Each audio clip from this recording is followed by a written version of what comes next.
So now that we are right at the top of the hour, I am going to pass the mic over to Beth Loy, who is the policy advisor at the Office of Disability Employment Policy, the U.S. Department of Labor.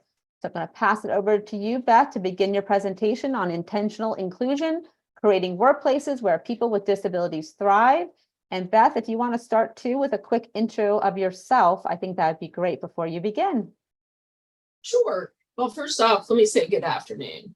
And thank you so much for having me today. Thank you, Emily, for organizing the webinar and for keeping me organized. Let me first start with my visual description.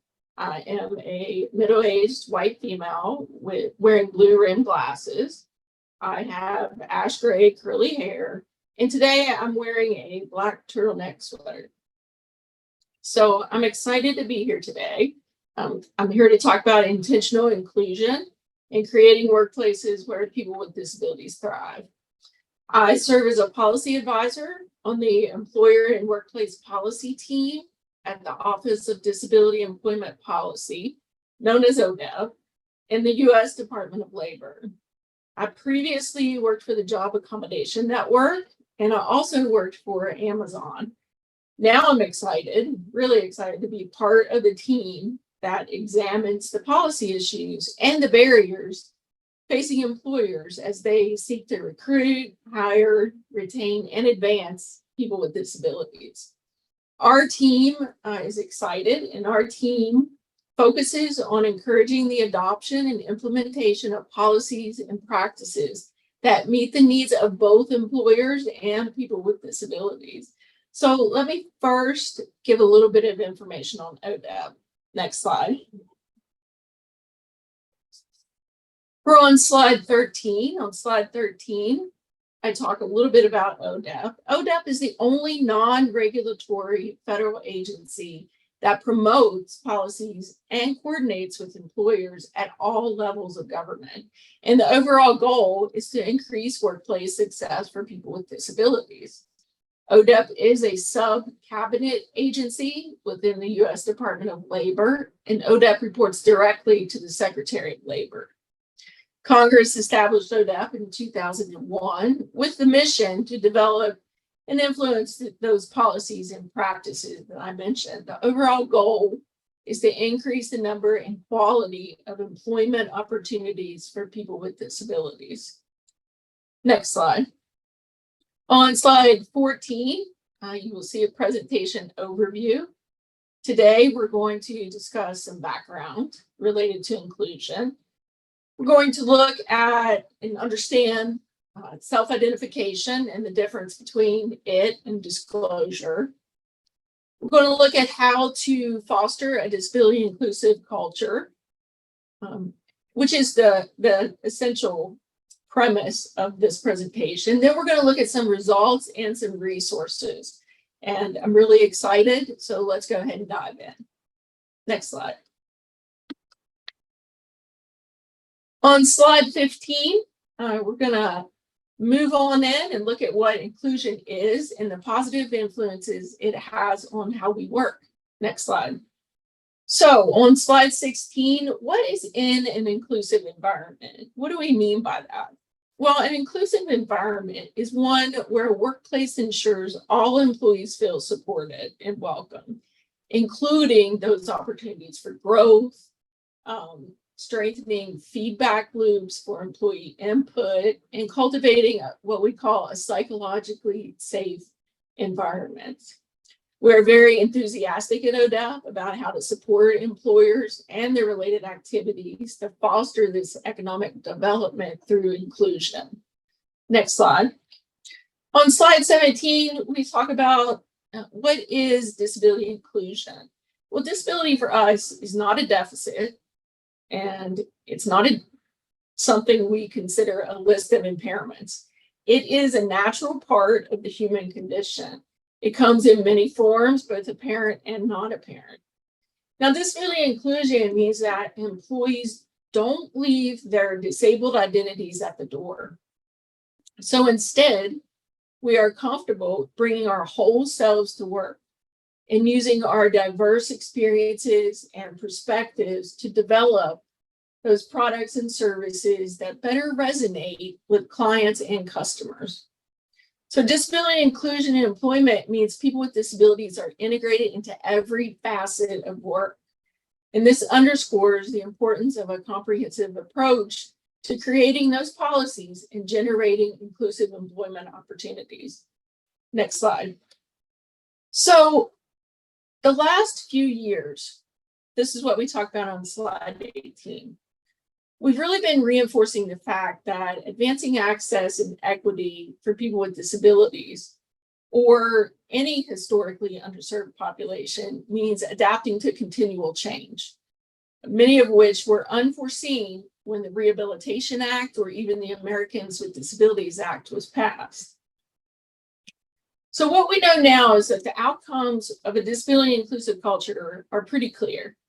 Workplaces that prioritize an inclusive culture, well, they're impacted immediately by benefiting from a wider pool of talent and skills and creative business solutions.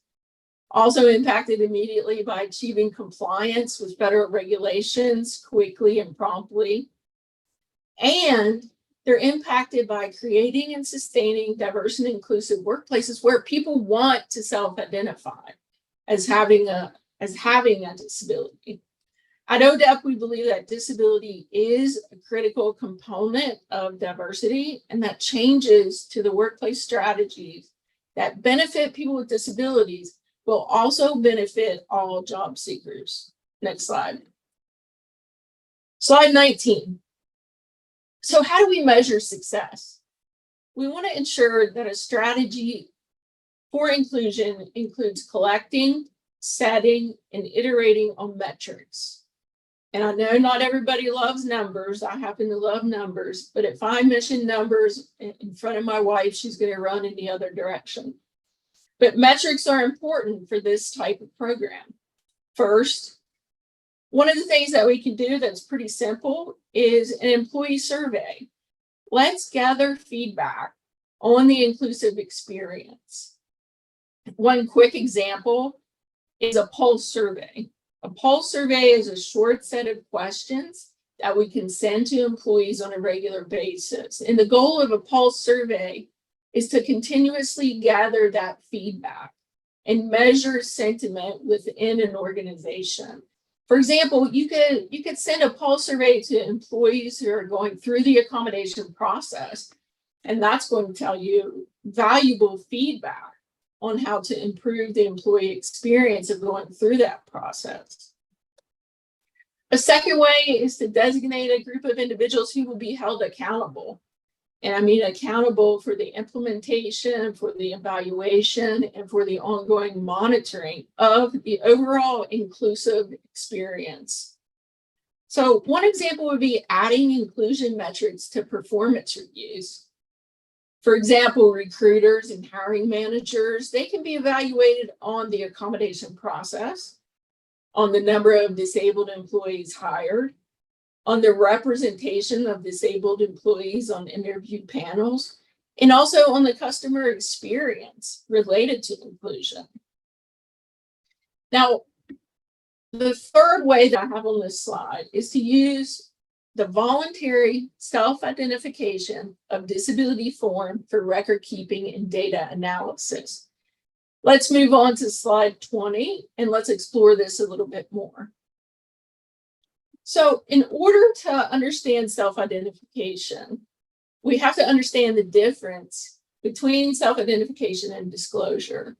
And this can be a little bit blurry. So next slide. Slide 21. Let's take some time and talk about this important distinction. I think it's important enough that I put very specific details on our slide. So let's go through these bullets and look at a couple of examples.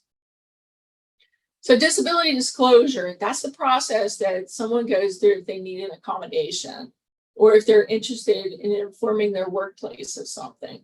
So for example, my wife has epilepsy. It's very important that she informs her coworkers what to do if she were to have a seizure.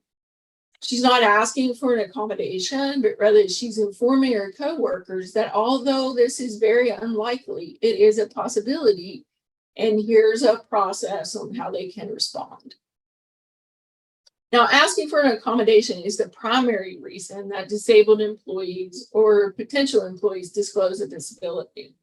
And I have two examples on this. The first one is an employee who discloses they have cancer. And the main reason that they're disclosing to their managers is because they'll need to change their schedule to attend treatments and also deal with fatigue. And they may not be able to do a set schedule, but can just do that schedule in a different way. The second example on this slide, we have an employee who is bringing a service animal to work. That employee might voluntarily disclose this to her coworkers so they can discuss how to interact with the animal when it arrives at the workplace. For example, we shouldn't pet the animal when it's working, and the employee might want to talk to her coworkers about what to do when the animal is working. Next slide. For slide 22, I wanted to bring up something that I studied many, many years ago in college. And it's Peter Drucker. And he has a famous quote. And he said, "What gets measured gets managed." Now, the core of this quote suggests that measuring a particular aspect of a task or a goal makes it more likely to be accomplished. For us, when it comes to inclusion, self-identification is the key to measuring success. It is absolutely critical that employers create an environment in which employees and applicants are comfortable self-identifying, because without these benchmark metrics, we don't know if we're doing a good job. Now, research has shown, though, that many people with disabilities experience fear about doing so. And this fear can be based on, a previous negative experience. And it may also include an employee being concerned the employer will choose not to hire them, that once they are hired, there will be intense focus on their disability and not their actual work performance. They may fear that there'll be limited opportunities for advancement. And as an employee, they may even feel like they could be terminated because of it. Now, data show that people with disabilities are much more likely to self-identify if they see their employer making concerted efforts to recruit and hire candidates with disabilities. And in this way, they react positively to other employees' self-identification. Next slide. On slide 23, we have a decorative image, and that decorative image discusses the intersection of self-identification with everything else that goes on in an organization. So I'm going to read you the 5 elements of this graphic. 1 is supporting health and wellness. 2 is explaining the reasons for self-identification. 3 is ensuring opportunities for all. 4 is creating a welcoming environment. And 5 is ensuring privacy. These 5 elements are basic elements that we want to make sure exist so that we can have a proper program related to self-identification. Now, federal agencies and private employers are allowed to invite applicants and employees to identify themselves as having disability if the information is treated confidentially and used only for affirmative action purposes. Now, if you're a federal contractor or subcontractor, this is a bit different. As part of Section 503 of the Rehabilitation Act, federal contractors and subcontractors must invite applicants and employees to self-identify as a person with a disability. Applicants are invited to do so at both the pre- and post-offer stages, and employees are asked to do so every 5 years. Next slide. On slide 24, I reiterate the importance of those federal agencies and private employers and the difference between those and federal contractors and subcontractors. Next slide. On slide 25, I have a graphic that is part of the voluntary self-identification of disability form. Now, there are two links within the presentation that I thought would be important for our audience today. The first link takes you to a document that talks about how to encourage self-identification. The second link provides that copy of the voluntary self-ID form. This form was created by our sister agency, the Office of Federal Contract Compliance Programs, OFCCP, at the Department of Labor. Now, on the screen is a section of the form where the individual states whether they have a disability, whether they don't have a disability, or whether they don't want to answer that question. And the second section on the slide is for the employer to document the job title and the date of hire. It's a very simple form and something that is easy to track. And that was the reason OFCCP designed it as such. Next slide. On slide 26, I put a graphic related to research and what works when it comes to encouraging self-identification. And I'm going to go down through this bar chart. It's kind of interesting. So the slide addresses research about what works for federal contractors to encourage people with disabilities to self-identify. Our research says that things that work are, first off, making the ability to self-ID available when personal information is updated. That is highly effective. 57% of the time this works. When employers send an annual communication encouraging self-identification, that works 51.5% of the time, so over half of the time. And third on the list is having organizational leaders communicate about the purpose of self-identification.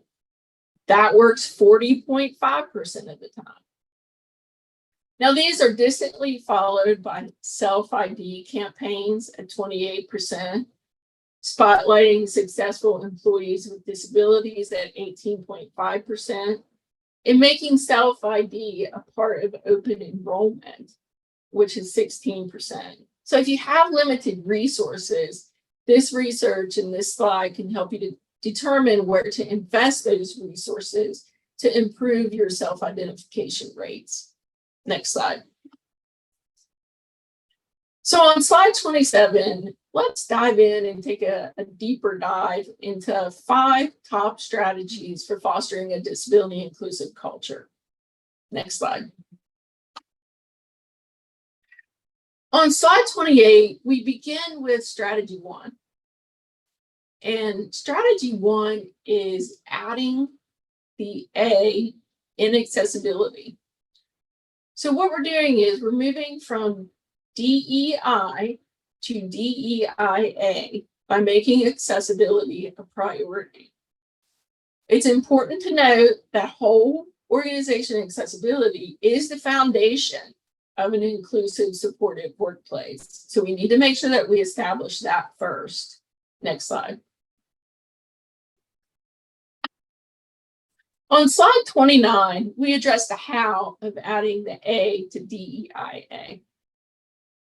So to ensure that accessibility is a priority, we want to ensure that any content produced, any systems that are maintained, and any meetings that are organized are accessible. And don't forget to include in-house customized technology. If it's developed specifically for your organization, make sure that in the process of designing that, accessibility is considered. Next, we want to establish policies in accessibility around accessibility and inclusion. Be sure to include physical, digital, process, procurement, and communication accessibility.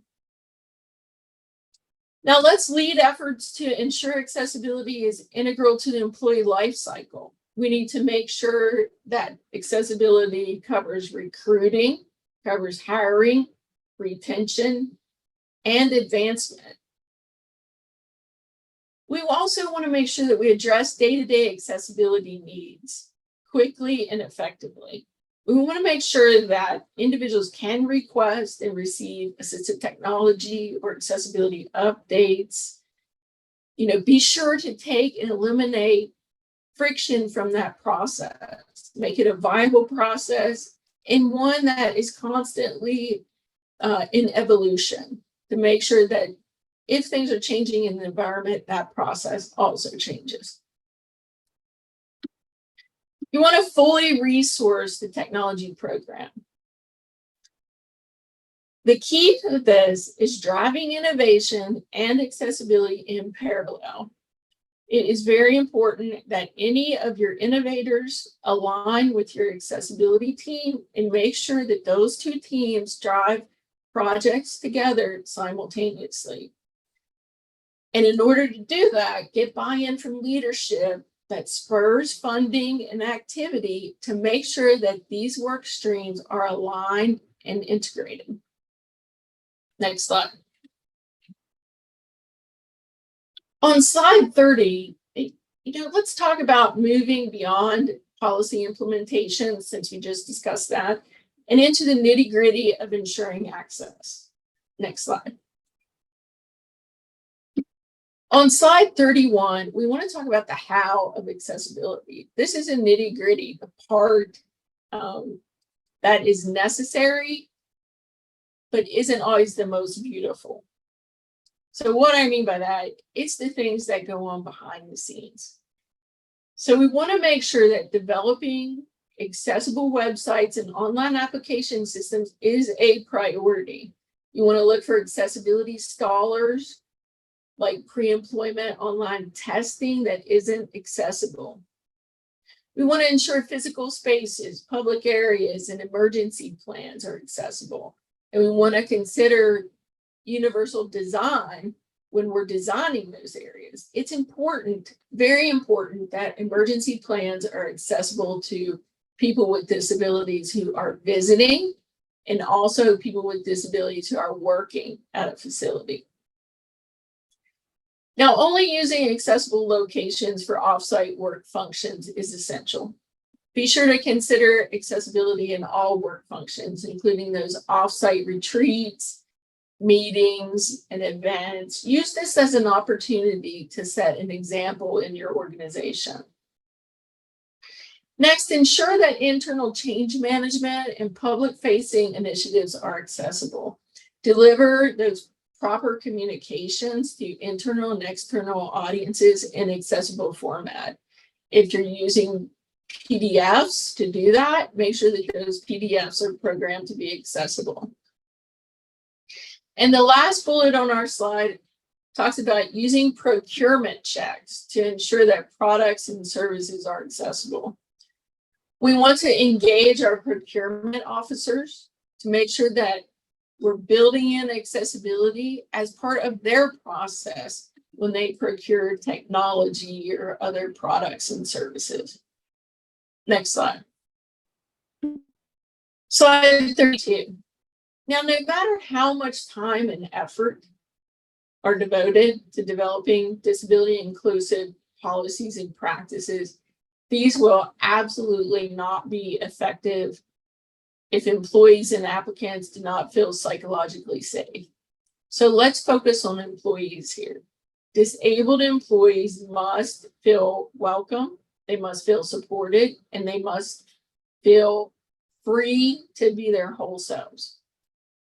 They need to know they'll be treated respectfully when requesting accommodations and or advocating for accessibility.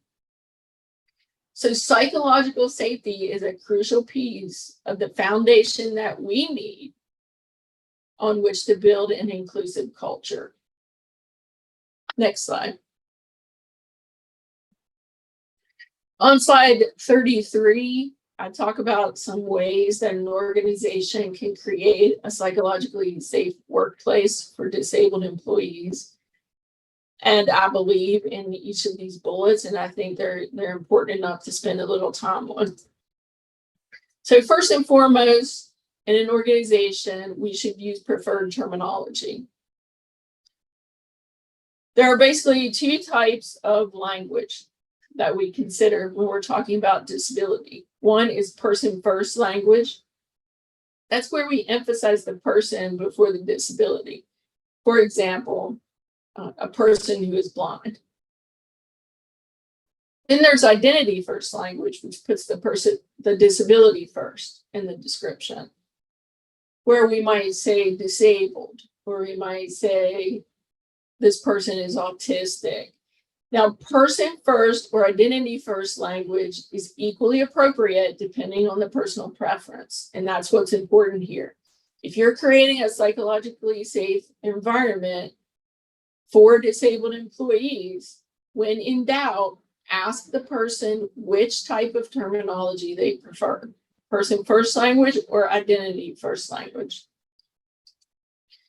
Second, we want to implement mentorship programs. In the disability inclusion space, more and more employers are coordinating or participating in mentor programs to improve recruitment and also retention. But one of the trends, and I think it's a very important trend, is to facilitate employees' success during their early years in an organization by implementing that mentorship program. For all of us, when we start a new position, it can be very important to have a mentor that can help you navigate the systems and the processes and the policy. Now, next, we need to have leadership express the importance of bringing one's whole self to work. So we need commitment at all levels of an organization. That is absolutely critical to creating and maintaining our inclusive work environment. Establishing that inclusive business culture, well, that begins with leadership at the highest levels, including top executives and boards of directors. So start there. We want to create workplace flexibility options. Workplace flexibility has become increasingly common in recent years. Many organizations are offering workers choices on how, when, and where to work. And these practices support and attract many workers with disabilities. We want to develop a swift process for conflict resolution. We don't want to allow any type of conflict related to inclusion or disability or discrimination to lag. We want to address blatant discrimination quickly, but we also want to make sure that we do training and address any type of microaggressions in a workplace that can be much more subtle. We also want to engage in year-round activities that train and support a psychologically safe infrastructure. And what I mean by this, well, this is especially important for leaders and developing leaders.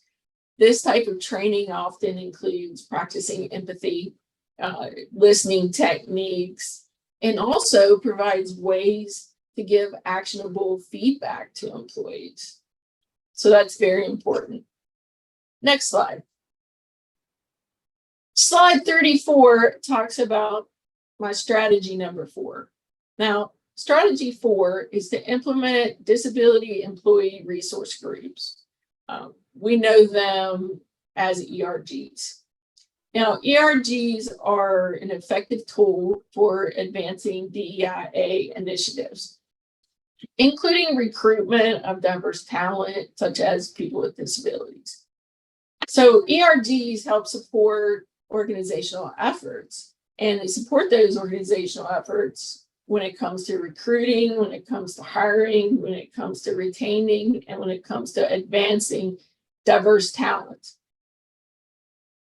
What ERGs allow us to do is to benefit from the wide range of thoughts, perspectives, cultures, and experiences that people bring to the workplace.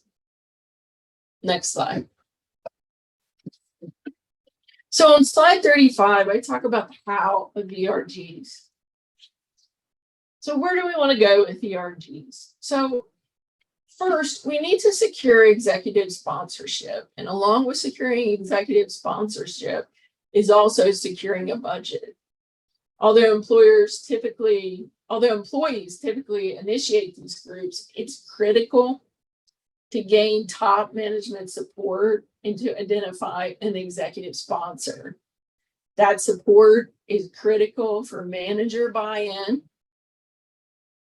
and also for allowing ERGs to be successful. We want to provide a direct line of communication to organizational leaders from the ERGs and back to the ERGs. Having this direct line will instill confidence in the organization that ERGs are highly valued. We want to generate interest by developing outreach to communicate things like the ERG's mission statement, having special events. What are the core values of the ERG? What are the goals? Put flyers in with paychecks, advertise events, have ads on inter-office notebooks, and allow for networking events. And in my last bullet, we want to make sure that we develop workshops on related topics to improve the visibility and share best practices among ERGs, because many ERGs cross over. I can become a member of multiple ERGs, and I am going to be very interested in topics and trainings and workshops that cross over among my ERGs. Next slide. So slide 36 brings about strategy number 5. Strategy number 5 focuses on creating a seamless accommodation process. Now, by seamless, what I mean is it's a frictionless process. That's our goal when it comes to the accommodation process. We don't want any friction in that process. So what is it when I say a frictionless accommodation process? Well, that's a process that minimizes bureaucracy, such as making employees complete extensive paperwork, requesting a lot of unnecessary medical documentation, having multiple layers of decision makers that really slows down accommodation implementation. We want a process that is efficient and one that takes the most direct route to providing effective accommodation based on each situation. Most importantly, we want to make sure that the people assigned to carry out the process do so respectfully and positively. And part of that is maintaining communication throughout the process and eliminating barriers from the process. So let's move on to the next slide to talk about how we do this. On slide 37, we address the how of accommodation. So I know this can seem like an overwhelming task because I've done it. The accommodation process is an iterative process. And what I mean by that is we can always begin with a process and then we can iterate on that process to make it better. So how do we do that? Well, first off, we need to educate all employees on the accommodation policy and the process. Now, this is particularly important for educating employees on how to request accommodation and what that process entails. Your process would be much more effective if an employee understands where they are in the process and how that process works. Then they'll know what to expect. Next, we want to make sure that we train all supervisors on how to recognize accommodation requests. This is extremely important because at times it takes an employee, a lot of time to become comfortable with disclosing. You want that first contact when an employee discloses and asks for an accommodation to be a very positive experience. So supervisors need to be trained on how to recognize and communicate with employees when they're asking for accommodations. Next, a best practice is centralizing the accommodation process. And we want to centralize that to one department. And there's one very strong benefit here. When you do this and accommodations are centralized, accommodations are implemented similarly across business lines and across levels. So say within your company, you have a corporate part of your company, and then you have an operations part of your company. You want to make sure that accommodations are implemented similarly across those lines of business. Centralizing the accommodation process to one department will help do that. Next, we want to reduce friction in the accommodation by eliminating those unnecessary steps. We can do this by looking at turnaround times using process improvement techniques. We want to lay out the entire accommodation process and look at things that we can get rid of to improve that process, to streamline it, to improve communication, and to make that turnaround time for the decision and also the implementation of the accommodation to be much more effective. Last but not least on this slide, we want to make common accommodation requests self-serve. Ergonomic mics, screen magnification, speech recognition, alternative keyboards, sit-stand workstations. These are ways that you can reduce turnaround time and also improve the customer experience. Next slide.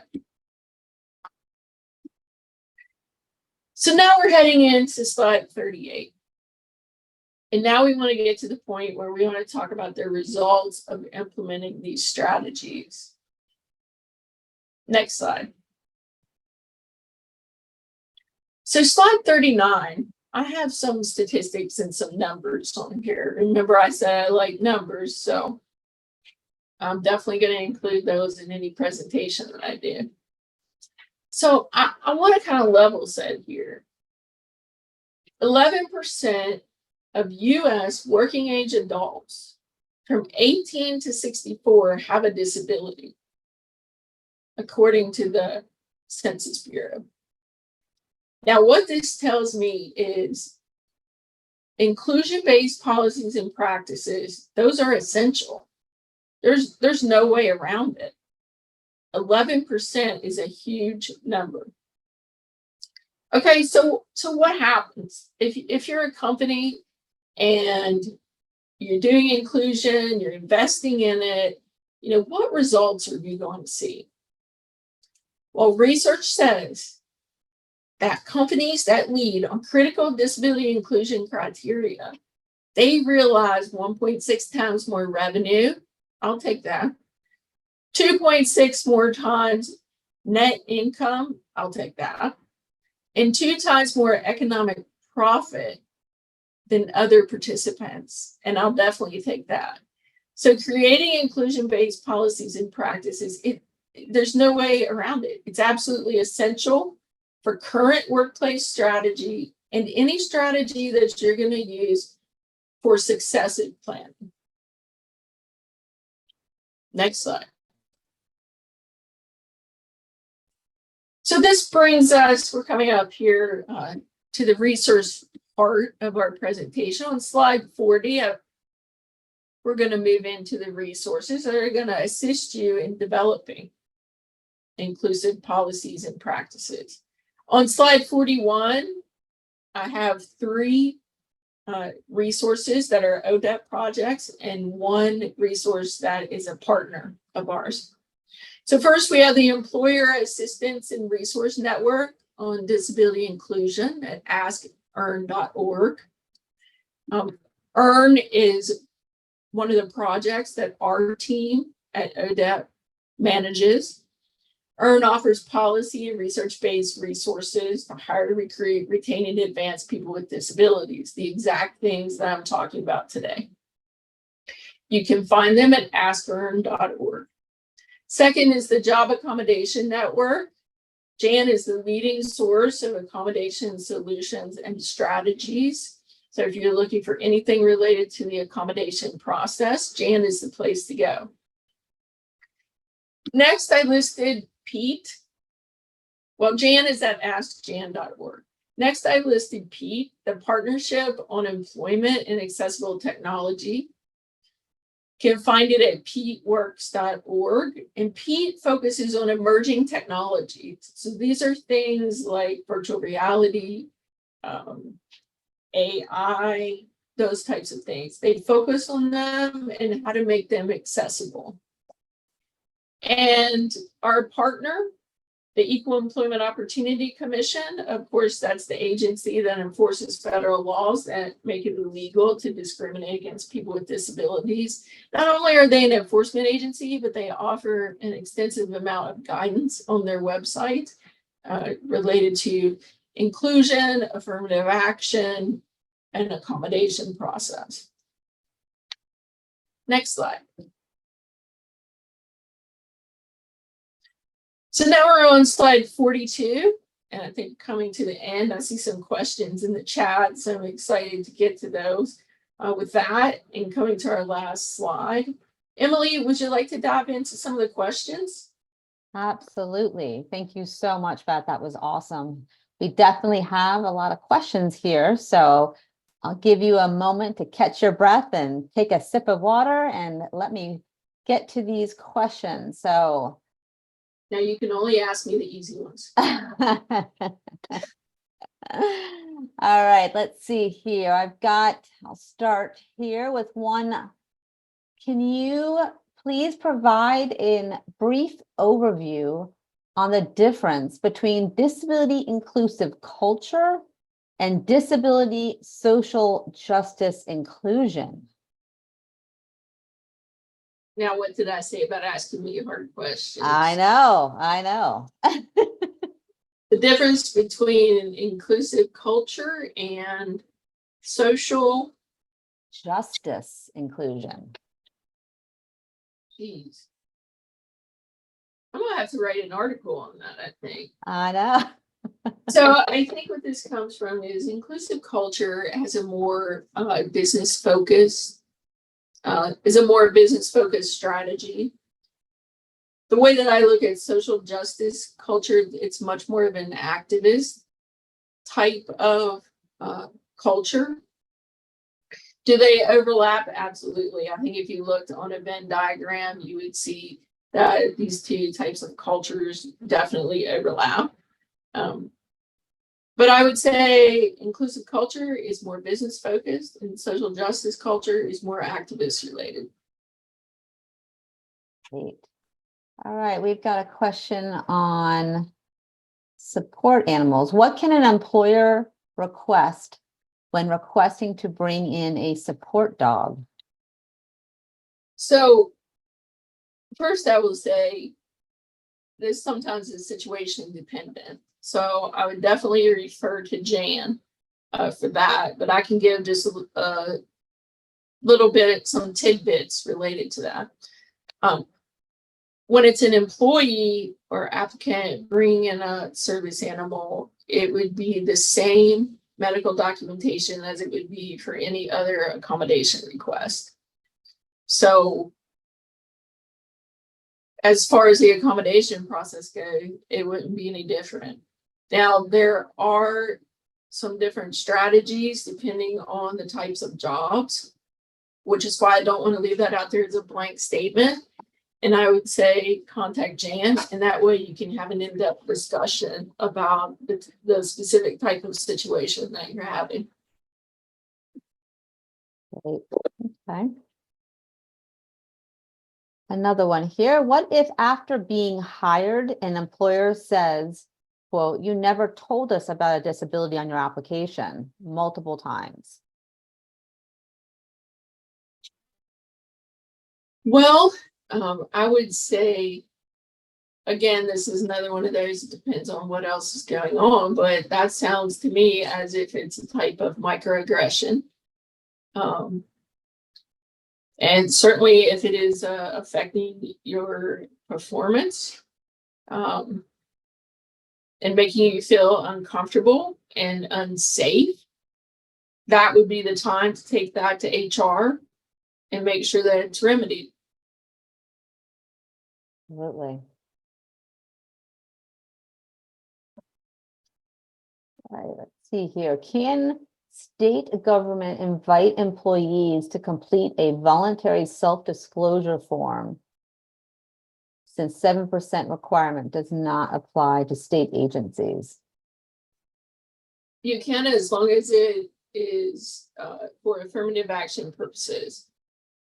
State government is very similar to what private employers can do when it comes to affirmative action. So as long as it's for a legitimate affirmative action purpose where people with disabilities benefit from that process, or you're using it specifically for tracking, you can do that. I would suggest, however, that you contact your state civil rights agency, depending on what state you're in, because it can be different depending on the state. Yep, absolutely. All right, for workplace ethics in the ADA within auditory processing issues, should I tell prospective colleagues my situation? Oh, geez. Well, that's, that's a very personal decision. And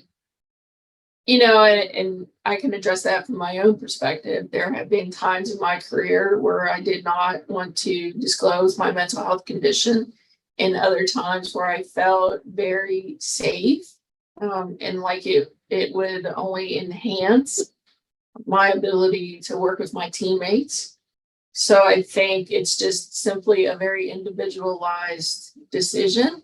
But I would say, if you are going to request an accommodation, or you know that something is affecting your performance, it is almost always better to request that accommodation before there is a performance issue.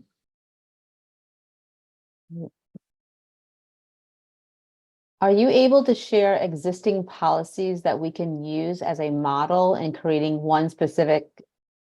I'm sorry, let me start that again. Are you able to share existing policies that we can use as a model in creating one specific to our organization? We have some on the Ask Earn website, and if you'd like to, email me, I can put you in touch with someone who can give you those resources. Now let me go back here real quick to this resource page, since you just mentioned that. I also want to mention too, since we're talking about resources, the Mid-Atlantic ADA Center too, of course, adainfo.org. So I just want to throw that in there as we're talking about resources.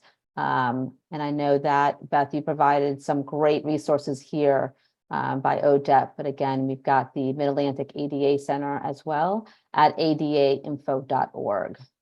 Well, I'd like to say, the Mid-Atlantic has always been very progressive when it comes to these types of presentations, and a great resource, and not only the Mid-Atlantic, but also the entire ADA network. So I left that to you, because you know much more about your strengths than I do. No, thank you for that. No, these are all great resources. So, all right. So let's get back to the questions, because I know we've got some time and I know we've got lots of questions. So, all right. Do you have a procurement language we can use to inform our own? Especially interested in a strategy for explaining what accessibility means and the expertise required to provide accessible products.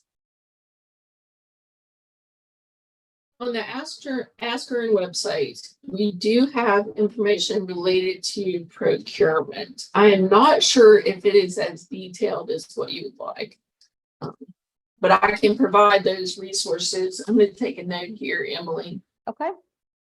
To provide those resources to you. Perfect. After this session. Perfect. Yep. And we can certainly send that out, and any other additional resources you can think of after these questions, Beth, to our registrants. So that'd be perfect. I hope it is detailed enough. We do provide guidance, because obviously procurement is essential to accessibility. We don't want to be purchasing equipment and services that are not accessible. Mm-hmm. Outline some best practices on how to integrate that in your overall strategy. Hopefully it at least gets you started. I think that'd be great. Good. All right. What is an ERG for the ADA requirements? I'm not completely sure I understand that. Well, let me take a shot at it. So an employee resource group, for me, and I use me as an example, so I would more than likely belong to at least 2 ERGs. One ERG would be one for disabled employees, and another ERG would be one for the LGBTQ plus community. So as far as ADA, it wouldn't necessarily need to be something specific to ADA, but it would be more related to being a part of identifying with a specific population. Does that make sense, Emily? Yep, absolutely. Yep. All right, we've got a question around the accommodation process. What do you mean by centralized the accommodation process? Okay, so that's a really good question. I'm glad you asked that question. In many medium to large size companies, there can be situations where accommodations are handled only at a facility. So say I'm a national organization and I have facilities all over the United States, and I have some that are operation facilities and some that are corporate entities. Now, I want to make sure that across all of my different operations and corporate, that accommodations are implemented effectively and equitably. So let's use the service animal as an example. I want to make sure that if someone at my facility in California is requesting a service animal, I want to be sure that someone who's requesting a service animal in Maine at my facility, I want to be sure those situations are treated the same or very similarly. So I don't want my employees to be treated differently. So centralizing it to one central facility, whether it's an actual facility or a facility that's essentially like a disability and leave services branch of your organization that is virtual, at least you have every accommodation that goes through your organization. It goes through the same process with the same individual accommodation specialists and experts along that process so that everything is treated the same. Does that answer the question, do you think? Yep, that's great. And another question about accommodations. What is meant by self-serve accommodations? Okay, another good question. Thank you for asking that one too. Self-serve accommodations. So let's say I need large print. And the magnification that comes with my operating system, my computer, is just not enough magnification for me. So what I want to be able to do, this is a simple thing, is I want to be able to go click on an icon on my computer, make the request, document why I need the request, or maybe not even document why I need it, and be able to download it. I want to serve myself with my accommodation. Some of these things are simple accommodations that should not take very long to implement. So I should be able to do that just by self-serving. Right. All right, we have a question here on higher ed. I've heard and seen the numbers making the case for disability inclusion, but how does that translate to higher education environment where we don't measure outcomes and revenue? You can still measure experience. So when I talk about customer experience, I'm really talking about employee experience. And you can measure that. You can take a measurement by asking in a survey how the experience was for an individual onboarding, or how about when they were recruited, or what about when they asked for an accommodation, or how was the experience when they asked for an accessibility change at their workplace. You can measure that experience, so it doesn't have to be money related or even your return on investment related. What we want to focus on is that experience for the employee. Great. And I know we are just a few minutes shy here to the top of the hour. Let's see if we can squeeze in one more question. If it is discovered that HR and management has no training or experience with the ADA law, how can an employee assist in proper training? Well, what I would probably do is suggest that Jan do a training, the Job Accommodation Network. And also, if you want to do some self-educating, in other words, if you want to provide information, that's one of the reasons that Earn and Jan and Pete and the ADA network exist. I would suggest contact those resources, let them know the situation that you're in. We can provide those resources to you, and you can use those to help educate. In the end, it might be worthwhile to bring in some of these resources to do trainings. The Mid-Atlantic does training, and Emily, I'm going to let you talk about that. I think that'll probably lead into us wrapping, but if you want to do a plug for the great training that you all do, this might. Great. It does. So thank you for that. Yes, absolutely. The Mid-Atlantic ADA Center staff is here to provide training and guidance on the ADA. So absolutely feel free to reach out to the Mid-Atlantic ADA Center for further support in that area. Also, too, we have a couple webinars coming up. We have one next month to continue our Wednesday webinars here at the Mid-Atlantic ADA Center.